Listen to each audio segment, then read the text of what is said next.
bread to pound with ground beef ratio. And you want to kind of just, and so I had some beer, and I thought, the beer, that'd be cool to put in there. You know, you like frying some beer or something like that. And then I realized while I was doing it that the beer I was using was Stella Artoi, which says on the bottle is a Belgian beer. So if you with me now, you got it. Okay, look, you know, the daylight savings time is about to kick in, which means that we're gonna have. We were discussing the just total infeasibility of trying to make a decent hamburger without onions.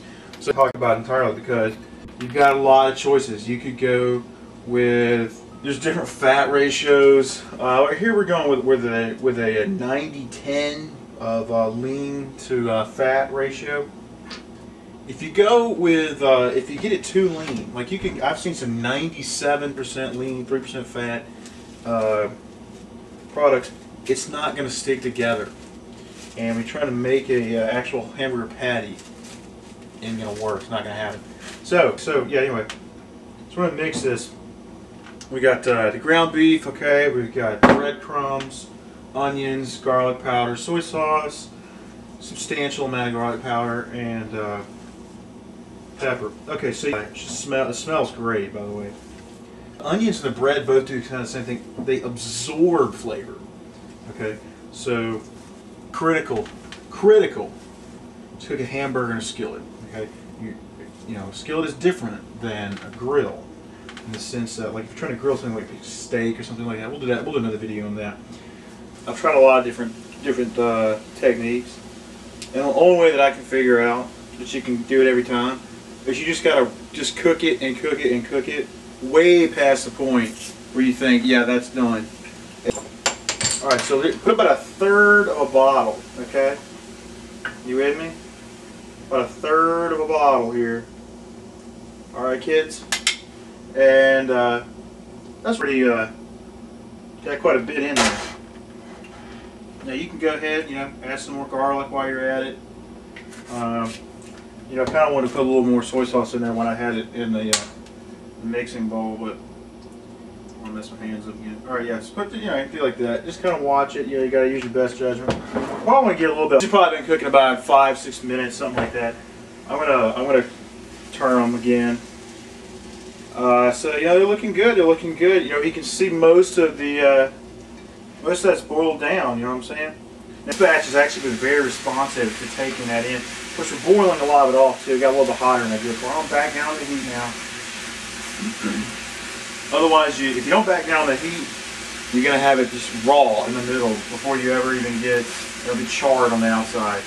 You gotta manage that heat. Okay, now again, don't skim on the flavor. That's not what we're about here. We're gonna put in probably enough, just a little dab. Okay, yeah, get that back going. Cause it's been really responsive. I think it's taking pretty well. Let's go. You know, so what you're gonna see is restaurants. You know, you're gonna see cooking shows, all that kind of stuff. Talking about the Stella Artoi hamburger. You just remember where you saw it first, okay? That's what I'm talking about. Something you have, you know, some of your onions, stuff like that. It's gonna come loose from the meat, but that's okay. This is gonna be great. I'm telling you, it's gonna be awesome. Now, that's what I'm talking about what they're done. You might think, oh, hey, they're looking done. No, not done. Keep going, okay? It's about quality of life right here. You know what I'm talking about? Can you believe that I went to all this trouble and I almost forgot about cheese? Yeah, you can't do that. Yeah, anyway, got me a little trash can down here, install that. That was cool. One of the things that gets you is when you use things like soy sauce, Dale sauce, this kind of stuff, it deceives you as far as knowing how well they're done because it changes the color. Okay, they start to look darker than they actually are. We've used almost this entire bottle. I think I'm going to go all the way. That's 5 burgers, 1 bottle. Put a little more garlic in here. You can add onions at this point. This is if you want to saute onions, something like that. It's just like this. Look at this. It's like a batter that we've got here. That's like you know, it's beer, it's beef fat, and soy sauce. How can you go wrong? You can't. And you can cook it as long as you want. I got mustard on my shirt. without a Okay, so I'm back. I have a shirt change. That's okay. These are pretty close to being done. You could probably call it at this point. I'm going to keep going because I got a little more of this batter I want utilized. We're going. Look at the flavor on that. You know this is going to be awesome. So anyway, next time you're looking to entertain some guests, do something a little different, or just kick it up a notch on your burgers. Maybe your burger technique has just really been needing some love, needing some inspiration.